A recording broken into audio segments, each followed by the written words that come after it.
कि ਜਿਹੜੇ ਸਾਡੀਆਂ ਵੋਟਾਂ ਲੈ ਕੇ ਸੱਤਾ 'ਚ ਬੈਠੇ ਨੇ ਸਾਡੀ ਗੱਲ ਨਹੀਂ ਸੁਣ ਰਹੇ, ਜਵਾਬਦੇ ਨਹੀਂ ਹੋ ਰਹੇ ਸਾਨੂੰ, ਉਹਨਾਂ ਨੂੰ ਸੱਤਾ ਤੋਂ ਲਾਉਣ ਲਈ ਵੋਟ ਦੀ ਚੋਟ ਜ਼ਰੂਰੀ ਆ। ਉਹਨਾਂ ਨੇ ਕਿਹਾ ਭਾਰਤੀ ਜਨਤਾ ਪਾਰਟੀ ਤੇ ਉਹਨਾਂ ਦੇ ਸਹਿਯੋਗੀ ਆ ਉਹਨਾਂ ਨੂੰ ਹਰਾਓ, ਕਿਉਂਕਿ ਇੱਕ ਫਾਸ਼ੀਵਾਦ ਉੱਭਰ ਰਿਹਾ। ਮੁਲਕ ਦੀ ਹਾਲਤ ਹੋਰ ਆ, ਪੰਜਾਬ ਦੀ ਹਾਲਤ ਹੋਰ ਆ। ਮੁਲਕ ਦੇ ਵਿੱਚ ਤਾਂ ਗੱਲ ਫਿੱਟ ਆ ਵੀ ਭਾਜਪਾ ਨੂੰ ਭਜਾਓ, ਬਾਕੀ ਜਿਹੜੀ ਮਰਜ਼ੀ ਆ ਜੇ। ਜਿਹੜਾ ਪੰਜਾਬ ਆ ਉੱਥੇ ਭਾਜਪਾ ਨੂੰ ਹਰਾਓ, ਬਾਕੀ ਜਿਹੜੀ ਮਰਜ਼ੀ ਆਵੇ, ਫਿੱਟ ਨਹੀਂ ਆਉਂਦਾ। ਕਿਉਂਕਿ ਪੰਜਾਬ 'ਚ ਰਾਜ ਤਾਂ ਅਕਾਲੀਆਂ ਤੇ ਕਾਂਗਰਸ ਦਾ ਰਿਹਾ ਨਾ ਜੀ। ਇਸ ਕਰਕੇ ਵੋਟ ਦੀ ਚੋਟ ਦਾ ਇੱਥੇ ਕੀ ਸਿਆਸੀ ਅਰਥ ਬਣਦਾ। ਇੱਥੇ ਸੰਯੁਕਤ ਕਿਸਾਨ ਮੋਰਚਾ ਫਸਿਆ ਹੋਇਆ ਦੁਬਦਾ 'ਚ। ਐਕਟ ਬਣਿਆ ਹੋਇਆ 25% ਹਸਪਤਾਲਾਂ 'ਚ ਗਰੀਬਾਂ ਦਾ ਇਲਾਜ ਫ੍ਰੀ ਆ, 25% ਸਕੂਲਾਂ ਦੇ ਵਿੱਚ ਗਰੀਬਾਂ ਦੇ ਬੱਚਿਆਂ ਦਾ ਦਾਖਲਾ ਲਾਜ਼ਮੀ ਆ। ਦੱਸੋ ਕਿਹਨੇ ਇਸ ਪਾਸੇ ਕਦਮ ਚੱਕਿਆ ਜੀ? ਤੁਸੀਂ ਦਲਿਤ ਮੁੱਖ ਮੰਤਰੀ ਬਣਾਉਣ ਨਾਲ ਦਲਿਤਾਂ ਦੀ ਭਲਾਈ ਤਾਂ ਨਹੀਂ ਹੋਣੀ। ਤੇ ਜੱਟ ਸਿੱਖ ਮੁੱਖ ਮੰਤਰੀ ਸੀ ਤੇ ਖੁਦਕਸ਼ੀਆਂ ਦੀ ਖੇਤੀ ਹੋਣ ਲੱਗ ਗਈ ਨਾ ਜੀ ਇੱਥੇ। ਸੋ ਇਹ ਜਿਹੜੇ ਪੱਤੇ ਆ ਨਾ ਜੱਟ ਸਿੱਖ ਦਲਿਤ ਜਾਂ ਡੇਰਿਆਂ ਤੇ ਜਾਣ ਦੀ ਗੱਲ, ਇਹ ਇਸੇ ਕਰਕੇ ਆ ਕਿਉਂਕਿ ਪੰਜਾਬ ਲੀਹੋਂ ਲਿਆ ਹੋਇਆ। ਫਿਰ ਨਵਜੋਤ ਸਿੱਧੂ 4.5 ਸਾਲ ਤੋਂ ਕੀ ਕਰਦੇ ਸੀ? ਹੁਣ ਤਾਂ ਜੀ ਹੁਣ ਤਾਂ ਬੋਲਦੇ ਨਾ। ਪਹਿਲਾਂ ਵੀ ਕਿਹਾ ਜਿਹੜੀ ਇਹ ਚਿਹਰਿਆਂ ਦੀ ਸਿਆਸਤ ਆ, ਇਹ ਮੁੱਦਿਆਂ ਦੀ ਸਿਆਸਤ ਦੀ ਦੁਸ਼ਮਣ ਆ। ਇਹ ਪਰਿਵਾਰਵਾਦ ਦੀ ਸਿਆਸਤ ਦੀ ਨਹੀਂ ਆ। ਸ਼੍ਰੋਮਣੀ ਅਕਾਲੀ ਦਲ ਨੂੰ ਕਿਉਂ ਕਹਿਣ ਲੱਗੇ ਬਾਦਲ ਦੀ ਪਰਿਵਾਰ ਪਾਰਟੀ ਕਿਉਂ ਕਹਿਣ ਲੱਗੀ? ਤੇ ਫਿਰ ਉਹ ਚਿਹਰੇ ਕੀ ਆ? ਫਿਰ ਮਜੀਠੀਆ ਚਿਹਰਾ ਬਣ ਗਿਆ ਜੀ, ਜਮਨੇਜਾ ਸਿੰਘ ਸੇਖੋਂ ਚਿਹਰਾ ਬਣ ਗਿਆ ਜੀ, ਆਪਦੇ ਰਿਸ਼ਤੇਦਾਰ ਚਿਹਰੇ ਬਣ ਗਏ ਜੀ, ਆਦੇਸ਼ ਪ੍ਰਤਾਪ ਚਿਹਰਾ ਬਣ ਗਿਆ ਜੀ।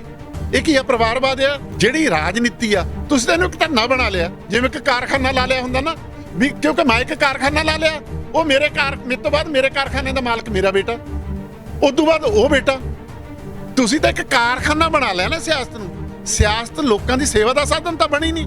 ਇਹ ਤਾਂ ਬੰਦਿਆਂ ਨੇ BA ਕੀਤੀ ਹੋਈ ਆ, ਬਾਹਰੋਂ ਪੜ੍ਹ ਕੇ ਆਏ ਨੇ, ਆਪਣੇ ਪ੍ਰੋਫੈਸ਼ਨ ਦੇ ਵਿੱਚ ਕੰਮ ਕਰਨ ਦੀ ਤਾਂ ਆ ਕੇ ਸਾਰੇ, ਚਾਹੇ ਮਨਪ੍ਰੀਤ ਬਾਦਲ ਚਾਹੇ ਸੁਖਬੀਰ ਬਾਦਲ ਆ ਕੇ ਸਿਆਸਤ 'ਚ ਜੰਮ ਗਏ। ਇਹ ਉਹਨਾਂ ਦਾ ਧੰਦਾ ਥੋੜੋ ਆ। ਤੇ ਜਿਹੜਾ ਸੁਖਬੀਰ ਆ ਉਹਨੇ ਪਾਰਟੀ ਬਿਜ਼ਨਸ ਪਾਰਟੀ ਬਣਾ ਲਈ। ਉਹ ਕਹਿੰਦਾ ਗੱਲੇ ਕੋਈ ਨਹੀਂ, ਆ ਸਾਰੀ ਬਸਪਾ ਖਰੀਦ ਕੇ ਜੇਬ 'ਚ ਪਾ ਲਈ, ਜਿੱਥੋਂ ਭਾਜਪਾ ਵਾਲਾ ਸ਼ਾਮਲ ਹੋ ਜਾਂਦਾ ਉਹਦੀ ਸੀਟ ਬਦਲ ਦਿੰਦਾ। ਕਿਸੇ ਨੂੰ ਪੁੱਛਦਾ ਉਹ ਆ ਮੋਹਾਲੀ ਦੀ ਸੀਟ ਕਹਿੰਦੇ ਅਸੀਂ ਸੋਨੀਆ ਮਾਨ ਨੂੰ ਦੇਣੀ ਆ, ਉਹ ਗੱਲ ਸਿਰੇ ਨਹੀਂ ਲੱਗੀ। ਉਦਾਂ ਹੀ ਗੁਰਮੀਤ ਬਾਕਰਪੁਰਾ ਜਿਹੜਾ ਅਕਾਲੀ ਦਲ ਛੱਡ ਕੇ ਬਸਪਾ ਦਾ ਹਲਕਾ ਇੰਚਾਰਜ ਬਣਾਇਆ ਸੀ, ਉਹਦੇ ਘਰੇ ਲਿਆ ਕੇ ਉਹਨੂੰ ਆਪਣੀ ਪਾਰਟੀ 'ਚ ਰਲਾ ਲਿਆ ਤੇ ਉਹਨੂੰ ਸੀਨੀਅਰ ਮੀਤ ਪ੍ਰਧਾਨ ਬਣਾਤਾ। ਹੈਗੇ ਤਾਂ ਬੰਦੇ ਉਹੀ ਨੇ ਸਾਰੇ, ਠੀਕ। ਕੈਪਟਨ ਸਾਹਿਬ ਬਾਹਰ ਚਲੇ ਗਏ ਨੇ, ਬਾਕੀ ਬੰਦੇ ਉਹੀ ਨੇ। ਅੱਜ ਫਿਰ ਕਿਵੇਂ ਚੀਜ਼ ਐਕਸੈਪਟ ਹੁੰਦੀਆਂ ਨੇ? ਅੱਜ ਸਿੱਧੂ ਸਾਹਿਬ ਬੋਲਦੇ ਚੀਜ਼ ਐਕਸੈਪਟ ਹੋ ਜਾਂਦੀ ਹੈ। ਇਹ ਮਨਪ੍ਰੀਤ ਬਾਦਲ 15 ਸਾਲ ਦਾ ਖਜ਼ਾਨਾ ਮੰਤਰੀ ਆ, ਇਹਨੇ ਖਜ਼ਾਨੇ ਦੀ ਲੁੱਟ ਰੋਕਣ ਲਈ ਕੀ ਇੱਕ ਸਟੈਪ ਦੇਖੋ ਜੀ ਕੀ ਕੀਤਾ ਹੋਵੇ। ਇੱਕੇ ਗੱਲ ਨਾ, ਮੈਂ ਆਪਣੀ ਗੱਡੀ ਆਪ ਚਲਾਉਂ, ਮੈਂ ਸਿਕਿਉਰਿਟੀ ਨਹੀਂ ਲਊਂ, ਇਹਦੇ ਨਾਲ ਕੀ ਹੋ ਗਿਆ? ਤੂੰ ਜਿੰਨਾ ਖਜ਼ਾਨੇ ਦੀ ਲੁੱਟ ਹੋ ਰਹੀ ਆ ਉਹਨੂੰ ਰੋਕਣ ਖਾਤਰ ਕੀ ਕਦਮ ਲਿਆ ਜੀ? ਖਜ਼ਾਨੇ ਨੂੰ ਭਰਨ ਖਾਤਰ ਕੀ ਕਦਮ ਲਿਆ ਜੀ? ਤੁਸੀਂ ਦੇਖੋ ਅੱਜ ਖਜ਼ਾਨਾ ਖਾਲੀ ਕਿਉਂ ਹੋਇਆ ਹੁਣ ਤੱਕ ਪੰਜਾਬ ਦਾ? ਇਹ ਭਰਿਆ ਕਿਵੇਂ ਜਾਊ? ਨਵਜੋਤ ਸਿੰਘ ਸਿੱਧੂ ਬੋਲਦਾ ਤੇ ਮਨਪ੍ਰੀਤ ਬਾਦਲ ਚੁੱਪ ਕਿਉਂ ਹੈ ਜੀ? ਇਹਦਾ ਮਤਲਬ ਹੁਣ ਤੱਕ ਜਿਹੜਾ ਖਜ਼ਾਨਾ ਲਟਾਇਆ, ਮੈਂ ਤਾਂ ਕਹਿੰਦਾ ਜਿੱਡਾ ਕੈਪਟਨ ਦੋਸ਼ੀ ਆ ਜਾਂ ਬਾਦਲ ਦੋਸ਼ੀ ਨੇ, ਬਰਾਬਰ ਦਾ ਦੋਸ਼ੀ ਪੰਜਾਬ ਨੂੰ ਦਿਵਾਲੀਆ ਕਰਨ ਖਾਤਰ ਮਨਪ੍ਰੀਤ ਸਿੰਘ ਬਾਦਲ ਆ। ਮਨਪ੍ਰੀਤ ਸਿੰਘ ਬਾਦਲ ਉਹ ਬੰਦਾ ਜਿਹਨੇ GST ਦਾ ਮਤਲਬ ਹੁਬ ਕੇ ਸਵਾਗਤ ਕੀਤਾ ਸੀ। GST ਨਾਲ ਸਭ ਤੋਂ ਵੱਡਾ ਲਾਭ ਪੰਜਾਬ ਨੂੰ ਹੋਊ। ਉਹਦੇ ਬਰਾਬਰ ਕਾਂਗਰਸ 'ਚ ਹੁੰਦੇ ਹੋਏ, ਮੰਤਰੀ ਹੁੰਦੇ ਹੋਏ ਨਵਜੋਤ ਸਿੰਘ ਸਿੱਧੂ ਦੀਆਂ ਵੀਡੀਓ ਚੱਕ ਲਓ। ਉਹ ਕਹਿੰਦੇ ਭਿਖਾਰੀ ਬਣਾ ਦੂ ਰਾਜਾਂ ਨੂੰ, ਮੰਗ ਤੇ ਬਣਾ ਦੂ ਰਾਜਾਂ ਨੂੰ। ਤੇ ਕਿਹਦੀ ਗੱਲ ਸੱਚੀ ਨਿਕਲੀ ਜੀ?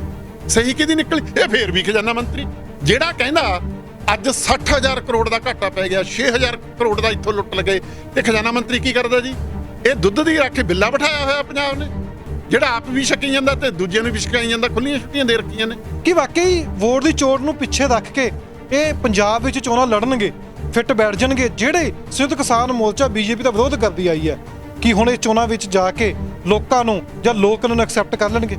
ਪਹਿਲੀ ਗੱਲ, ਸੰਯੁਕਤ ਕਿਸਾਨ ਮੋਰਚੇ ਦਾ ਬਹੁਤ ਸਪਸ਼ਟ ਫੈਸਲਾ, ਅਸੀਂ ਚੋਣਾਂ ਨਹੀਂ ਲੜਾਂਗੇ, ਪਰ ਅਸੀਂ ਚੋਣਾਂ 'ਚ ਦਖਲਅੰਦਾਜ਼ੀ ਦੇਵਾਂਗੇ। ਜਿਹੜੇ ਕਿਸਾਨ ਵਿਰੋਧੀ ਨੇ ਉਹਨਾਂ ਨੂੰ ਹਰਾਉਣ ਲਈ ਅਸੀਂ ਮਦਦ ਕਰਾਂਗੇ। ਇਹ ਵੀ ਸੱਚੀ ਫੈਸਲਾ। ਦੂਜੀ ਗੱਲ, ਕਿਸਾਨ ਮੋਰਚੇ ਨੇ ਇਹ ਫੈਸਲਾ ਨਹੀਂ ਕੀਤਾ ਕਿ ਅਸੀਂ ਚੋਣ ਸਿਆਸਤ ਦੇ ਵਿੱਚ ਉਤਰਾਂਗੇ ਜਾਂ ਅਸੀਂ ਇੱਕ ਸਿਆਸੀ ਧਿਰ ਬਣਾਵਾਂਗੇ। ਕਿਸਾਨ ਅੰਦੋਲਨ ਨੂੰ ਉਖੇੜਨ ਖਾਤਰ ਜ਼ਰੂਰਤ ਨਹੀਂ ਹੈ ਕਿਸੇ ਦੀ। ਅੱਜ ਜੇ ਉੱਥੇ ਨਾ 500 ਬੰਦਾ ਰਹਿ ਜੇ ਮੋਰਚੇ ਤੇ, 500 ਬੰਦੇ ਨੂੰ ਨਹੀਂ ਖੇਡ ਸਕਦੇ। ਇੱਕ ਬੰਦੇ ਤੇ ਡਾਂਗ ਪਊ ਜਿਹੜੀ ਨਾ 5 ਕਰੋੜ ਦੇ ਡਾਂਗ ਲੱਗੂ। ਕਿਸਾਨ ਅੰਦੋਲਨ ਲੋਕਾਂ ਦੇ ਮਨਾਂ ਤੇ ਇੰਨਾ ਬੈਠ ਗਿਆ। ਇਸ ਕਰਕੇ ਇਹ ਗੁੱਸਾ ਠੰਡਾ ਕਰਨ ਲਈ ਹੁਣ ਕਰਤਾਰਪੁਰ ਲਾਂਘਾ ਜੀ ਭਾਜਪਾ ਵਾਲੇ ਹੁਣ ਗਏ ਨੇ ਜੀ ਆਪਣਾ ਵੀ ਹਾਂ ਜੀ ਖੋਲੋ ਜੀ ਤੁਸੀਂ ਕਰੋ, ਕਿਉਂਕਿ ਸਾਰੀ ਗੁੱਸਾ ਜਮਾ ਹੋਈ ਜਾਂਦਾ। ਵੀ ਤੁਸੀਂ ਧੋਖਾ ਫਰਾਡ ਕੀ ਕਰ ਰਹੇ ਹੋ। ਬੀਜੇਪੀ ਆਰਐਸਐਸ ਇੱਕ ਉਹ ਚੀਜ਼ ਹੈ ਜਿਹਦੇ ਚੱਟੇ ਹੋਏ ਦਰਖਤ ਹਰੇ ਨਹੀਂ ਹੋਏ ਮੁੜ ਕੇ। ਤੁਸੀਂ ਦੇਖੋ ਨਾ, ਉਹਨੇ ਆਪਦੇ ਕਿੰਨੇ ਮਾਰੇ ਤੇ ਬਗਾਨਿਆਂ ਨਾਲ ਸਾਂਝ ਪਾ ਕੇ ਕਿਵੇਂ ਉਹਨਾਂ ਦੇ ਜੜਾਂ ਚੁੱਤੇ। ਇਹ ਤਾਂ ਮਹਾਰਾਸ਼ਟਰ ਦੇ ਵਿੱਚੋਂ ਸ਼ਿਵ ਸੈਨਾ ਵਾਲੇ ਅੜ ਗਏ, ਬਚ ਗਏ, ਨਹੀਂ ਤਾਂ ਨਿਕਲ ਲਏ ਸੀ ਇਹਨਾਂ ਨੇ। ਸੋ ਇਸ ਕਰਕੇ ਕੈਪਟਨ ਨੂੰ ਅੱਡ ਕਰਨਾ ਸੀ, ਉਹਨਾਂ ਨੇ ਕਰ ਲਿਆ ਤੇ ਮੁੜ ਕੇ ਹੁਣ ਡੰਡੇ ਵਜਾਉਂਦਾ ਫਿਰਦਾ, ਮੁਲਾਕਾਤ ਨਹੀਂ ਹੁੰਦੀ। ਦਿੱਲੀ ਗਿਆ, ਮੈਂ ਐਕਸਪਰਟ ਲੈ ਕੇ ਜਾਊਂ ਜੀ, ਐਂ ਕਰੂ ਜੀ, ਐਂ ਕਰੂ। ਉਹ ਚੋਣ ਪ੍ਰਚਾਰ ਨੂੰ ਚੜ ਗਿਆ ਅਮਿਤ ਸ਼ਾਹ। ਕਿੱਥੇ ਆ ਜੀ ਮੁਲਾਕਾਤਾਂ?